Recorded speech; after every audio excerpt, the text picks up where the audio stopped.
Welcome to my YouTube channel. आज मैं आपको क्लास 4th के लिए ईवीएस का चैप्टर नंबर 5 पढ़ाऊँगी। साथ ही साथ पूरे ही चैप्टर के सभी क्वेश्चन आंसर भी लिखने बता दूँगी, ताकि अलग अलग वीडियो देखकर आपका थोड़ा भी टाइम वेस्ट ना हो। तो पढ़ना स्टार्ट करते हैं। बुक के पेज नंबर 38 पर चैप्टर नंबर 5 है, जिसका नाम है अनीता की मधुमक्खियाँ।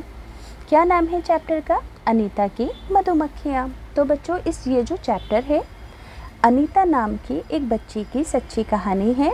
इस चैप्टर के अंदर शिक्षा के महत्व को बताया गया है कि शिक्षा हासिल करना, पढ़ने जाना बच्चों के लिए कितना ज़रूरी होता है। क्योंकि जब अनीता छोटी होती है तो लड़की होने की वजह से उसके माँ बाप उसे पढ़ने नहीं भेजते हैं, मगर जब गांव की टीचर उन्हें ये समझाती है कि पढ़ाई कितनी ज़रूरी है तो वो मान जाते हैं और अनीता पढ़ लिख कर ज़िंदगी में कामयाबी हासिल करती है, अपना खुद का एक बिज़नेस स्टार्ट करती है मधुमक्खियाँ पालने का, और लाइफ के अंदर पढ़ लिख कर सेल्फ डिपेंड बनती है। तो यही बात आपको इस चैप्टर के अंदर पढ़ाई जाएगी। तो पढ़ना स्टार्ट करते हैं। सबसे पहले बच्चों, अनीता का इंट्रोडक्शन है यहाँ पर। अब देखो, यहाँ पर लिखा है कि मेरा नाम अनीता खुशवाहा है। मैं मुजफ्फरपुर ज़िले के बोचाहा गांव में रहती हूँ, जो कि बिहार में है। याद रहेगा कि अनीता कहाँ रहती है? बिहार में रहती है। अब देखो, जैसे कि दिल्ली हिंदुस्तान की एक स्टेट है, इसी तरीके से बिहार भी हिंदुस्तान की एक स्टेट, एक राज्य है। तो अनीता जो है कहाँ रहती है? बिहार में रहती थी। जैसे कि हम दिल्ली में रहते हैं, ऐसे ही अनीता बिहार में रहती थी। फिर वो कहती है कि मेरे घर में माँ, पिताजी और 2 छोटे भाई हैं। मैं कॉलेज में पढ़ती हूँ और स्कूल के बच्चों को पढ़ाती हूँ। मैं मधुमक्खी पालने का काम भी करती हूँ। समझ में आया क्या बताया यहाँ पर अनीता ने? कि वो कॉलेज पढ़ने जाती है, इसके अलावा स्कूल में स्कूल के बच्चों को ट्यूशन पढ़ाती है और मधुमक्खी पालने का बिजनेस यानी कि काम भी करती है, व्यापार भी करती है। तो अब अगर आपसे एग्ज़ाम में पूछा जाए कि अनीता कहाँ रहती है, तो आप क्या लिखोगे? अनीता मुजफ्फरपुर ज़िले के बोचाहा गांव में रहती है, जो बिहार में है। अगला प्रश्न पूछा जाए कि अनीता का पूरा नाम क्या है, तो क्या नाम है अनीता का पूरा नाम? अनीता खुशवाहा। तो आप आंसर लिख दोगे यहाँ पर। अब अनीता कहती है कि ये सब काम करना मेरे लिए बिल्कुल भी आसान नहीं था, क्योंकि जब मैं छोटी थी तब मैं दिन भर बकरियां चराया करती थी। यानी कि बचपन में अनीता स्कूल नहीं पढ़ने जाती थी। मेरा भी यानी कि अनीता का स्कूल जाने का मन तो करता था, मगर उसके माँ पिताजी को लड़कियों का स्कूल जाना पसंद नहीं था। इसी वजह से अनीता बचपन में स्कूल नहीं जाती थी। अब देखो, अगला प्रश्न होगा कि अनीता स्कूल क्यों नहीं जाती थी, तो आप क्या लिखोगे कि अनीता के माँ पिताजी को लड़कियों का स्कूल जाना पसंद नहीं था। इसी तरह से अगला प्रश्न होगा कि अनीता बचपन में स्कूल जाने की जगह क्या करती थी, तो आप लिखोगे अनीता बचपन में सारा दिन बकरियां चराया करती थी। यानी कि बकरियों को लेकर घूमती रहती थी घास खिलाने के लिए। अगला प्रश्न है कि अनीता के परिवार में कौन कौन था, तो अनीता के परिवार में माँ, पिताजी और 2 छोटे भाई थे। इसी तरह से अगला प्रश्न निकल कर आएगा इससे कि अनीता कॉलेज में पढ़ने के साथ साथ और क्या काम करती थी, तो आप लिखोगे कि अनीता स्कूल के बच्चों को पढ़ाती थी तथा मधुमक्खियाँ पालने का काम करती थी। क्या लिखोगे कि अनीता स्कूल के बच्चों को पढ़ाती थी तथा मधुमक्खियाँ पालने का काम करती थी। अब है स्कूल जाना एक सपना, यानी कि अनीता के लिए स्कूल जाना एक सपने की बराबर था। वो कहती है, एक दिन मैंने स्कूल के अंदर झांक कर देखा। बच्चों को देखकर मैं अपने आप को रोक नहीं पाई और बच्चों की कतार यानी कि लाइन में पीछे जाकर स्कूल में चुपचाप बैठ गई। मुझे बहुत अच्छा लगा। घर जाते ही मैंने हिम्मत करके माँ पिताजी को स्कूल के बारे में बताया। उन्होंने मुझे स्कूल जाने के लिए बिल्कुल मना कर दिया और उस दिन मैं बहुत रोई। समझ में आया कि एक दिन अनीता अपने आप स्कूल में जाकर बैठ गई, मगर उसके माता पिता ने उसे स्कूल जाने से मना कर दिया। फिर मेरे गांव की एक टीचर ने माँ पिताजी को समझाया कि पढ़ाई करना कितना ज़रूरी होता है। पढ़ाई किए बिना हम जिंदगी में आगे नहीं बढ़ सकते हैं। उन्होंने बताया कि 8वीं कक्षा तक की पढ़ाई पर कोई ख़र्चा भी नहीं होता। पढ़ना तो सब बच्चों का अधिकार है। तो टीचर की ये सभी बातें सुनकर पिताजी मान गए। मैंने यानी कि अनीता ने स्कूल जाना शुरू कर दिया। स्कूल में बहुत ज़्यादा नंबर तो नहीं आते थे, पर टीचर से बहुत सवाल पूछा करती थी। यानी कि माँ पिताजी अब अनीता को स्कूल भेजने के लिए तैयार हो गए थे जब गांव की टीचर ने उन्हें समझाया। तो यहाँ पर देखो प्रश्न होगा कि अनीता को स्कूल भेजने के लिए माँ पिताजी को किसने समझाया। तो आप लिखोगे कि गांव की एक टीचर ने अनीता के माँ पिताजी को समझाया। अब है प्रश्न यहाँ पर, हिसाब लगाओ कि स्कूल की सभी चीज़ें एक साल में ख़रीदने में तुम्हारा कितना खर्चा आता है। यानी कि एक साल में इन सभी चीज़ों को ख़रीदने में तुम्हारे कितने पैसे लगते हैं। जैसे कि स्कूल आने जाने में एक भी पैसा नहीं लगता क्योंकि हमारा स्कूल हमारे घर के पास है। कॉपियाँ ख़रीदने में 800 रुपये लगते हैं, पेन पेंसिल 500 रुपये की आ जाती होंगी, यूनिफॉर्म 500 की, बस्ता 500 का, खाने का डब्बा यानी कि लंच बॉक्स 300 रुपये तक का आता है, जूते 650 रुपये के आ जाते हैं। तो टोटल मिलाकर कितने पैसे हो गए, 3250 रुपये के लगभग। तो यहाँ पर आप अपने हिसाब से अपने खर्चों को लिख दोगे।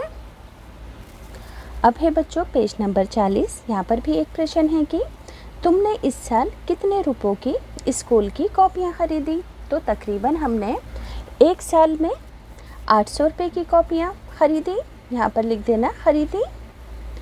तुम अपने स्कूल की यूनिफॉर्म कैसे चाहते हो, उसका चित्र आपको अपनी कॉपी में बनाना है कि किस कलर की आपको यूनिफॉर्म चाहिए, कि स्कर्ट पहनना चाहते हो, कमीज शलवार पहनना चाहते हो या फ्रॉक पहनना चाहते हो और उसका कलर कैसा हो। तो आप कलर करके खुद ड्रॉ कर लेंगे इसको। अब है बच्चों के 2 समूह यानी कि 2 ग्रुप बनाओ। स्कूल में यूनिफॉर्म होनी चाहिए, इस बात पर वाद विवाद करो। तो ये क्वेश्चन भी आप अपने आप करेंगे वाद विवाद वाला। आगे है स्कूल में देखते ही देखते 5 साल बीत गए। मैंने 5वीं कक्षा पास कर ली।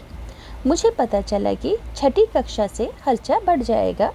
माँ पिताजी ने कहा कि स्कूल छोड़ दो, पर मैं आगे पढ़ना चाहती थी। मैंने इसका हल यानी कि रास्ता ढूंढ लिया। मैं अपने से छोटे बच्चों को पढ़ाने लगी।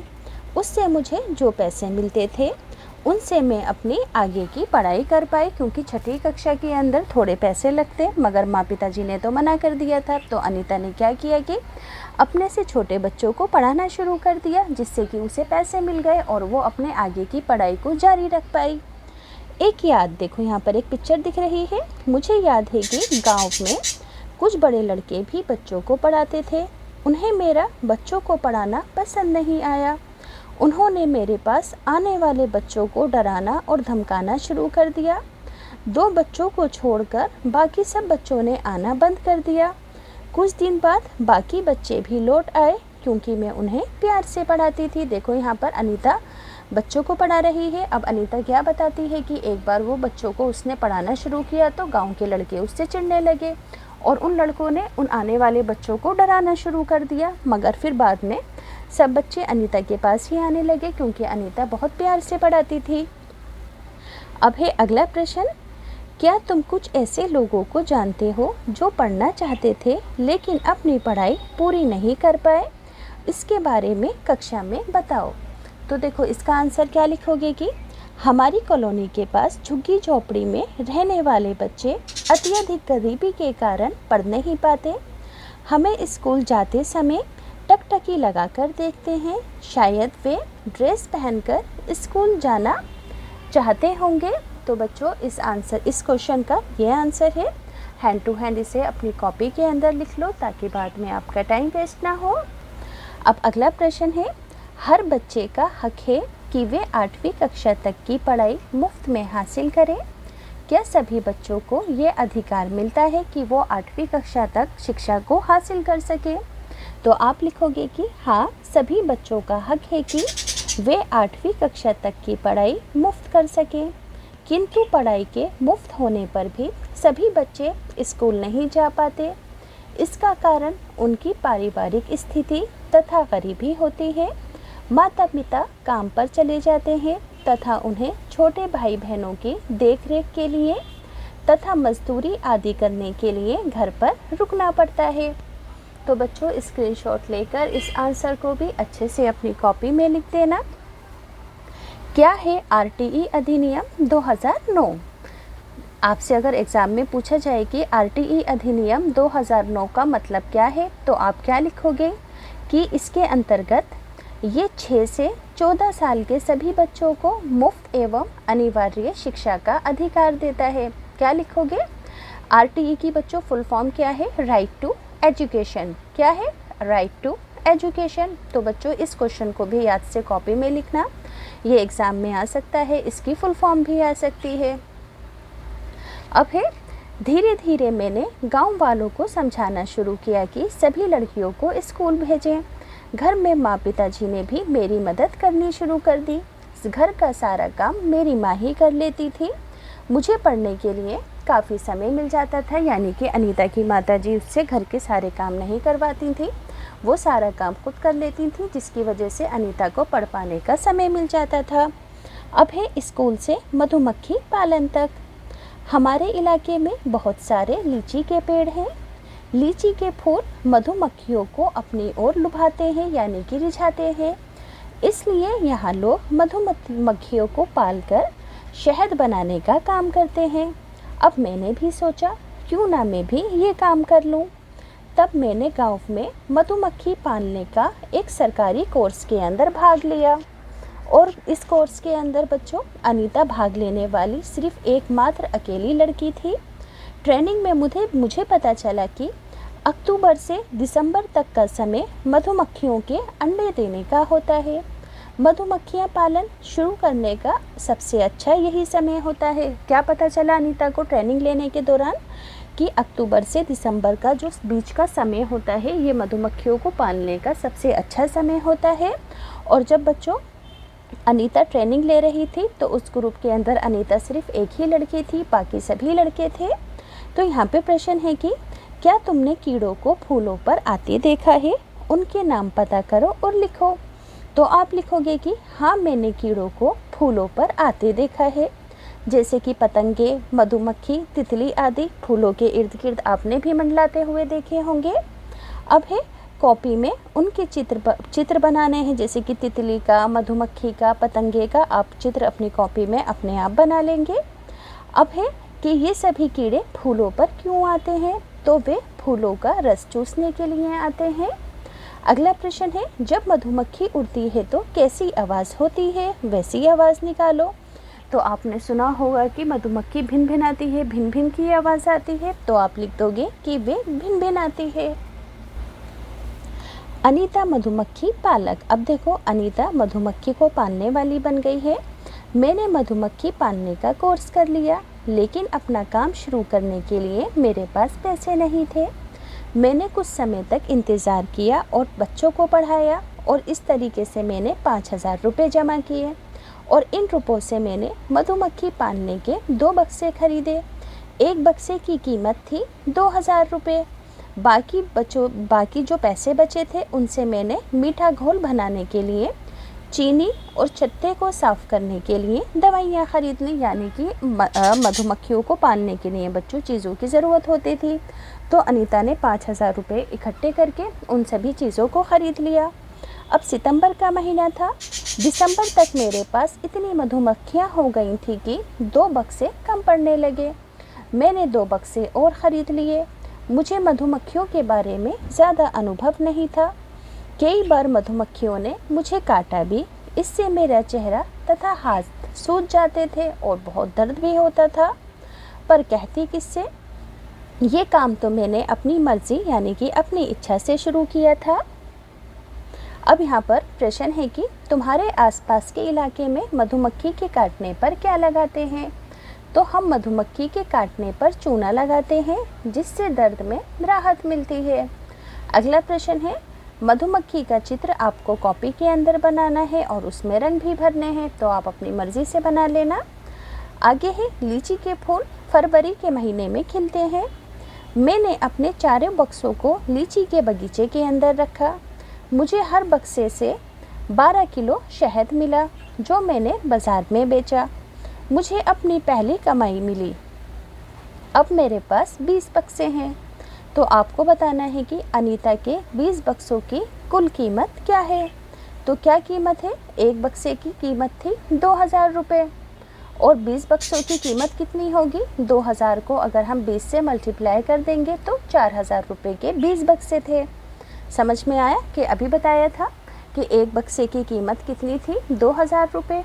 अगर हम लिखेंगे कि एक बक्से की कीमत 2000 रुपये तो 20 बक्सों की कीमत कितनी होगी, 2000 को 20 से मल्टीप्लाई करेंगे तो आंसर आ जाएगा 4000 रुपये। तो 4000 रुपये उन सभी बक्सों की कीमत थी। सॉरी बच्चों, 4000 नहीं 40,000, मैंने गलती से यहाँ पर 4000 बोल दिया है, यहाँ पर आएंगे 40। ठीक, आंसर क्या लिखोगे, 40,000। ठीक, अब है मैं रोज़ साइकिल से कॉलेज जाती हूँ। कॉलेज गांव से 5 किलोमीटर दूर शहर में है। अब देखो अनीता मधुमक्खियों को पालने के साथ साथ कॉलेज पढ़ने भी जाती है और कॉलेज जो है गांव से 5 किलोमीटर दूर है तो वो साइकिल पर जाती है। तो जब मैं कॉलेज जाती हूँ तो माँ मधुमक्खियों के लिए चीनी का घोल तैयार करती है, पिताजी मक्खियों की देखभाल करते हैं और बक्सों से शहद निकालते हैं। अब तक तो तुम भी अनीता को अच्छी तरह जान गए होंगे। आसपास के सभी गाँव के लोग उसे पहचानते हैं। वे गाँव की सभी बैठकों में भी जाती है जब गाँव की बैठकें लगती हैं और लोगों को समझाती है कि पढ़ना लिखना सबके लिए ज़रूरी है। कुछ लोग तो उस पर हंसते भी हैं, लेकिन अनीता को अपना काम करना है और वे करती रहती है और लोगों के हंसने की वो बिल्कुल परवाह नहीं करती है। अब हैं बच्चों इस चैप्टर के और आगे के क्वेश्चन आंसर। पहला प्रश्न है कि अनीता और गांव वालों को 1 किलो शहद के बदले में 35 रुपये मिलते हैं। तुम्हारे यहाँ 1 किलो शहद कितने रुपए में मिलता है? तो हमारे यहाँ 1 किलो शहद 350 रुपये में मिलता है। तुमने किस रंग का शहद देखा है? तो हमने सुनहरी, भूरा और काले रंग का भी शहद देखा है। क्या तुम्हारे घर में शहद इस्तेमाल होता है और किन किन कामों में इस्तेमाल होता है? तो इसका आंसर आप लिखोगे कि हाँ, मेरे घर में शहद का इस्तेमाल कई तरीक़ों से होता है। जब मुझे खांसी होती है तो माँ मुझे शहद तथा अदरक का रस चटाती हैं तथा हम शहद रोटी से भी खाते हैं।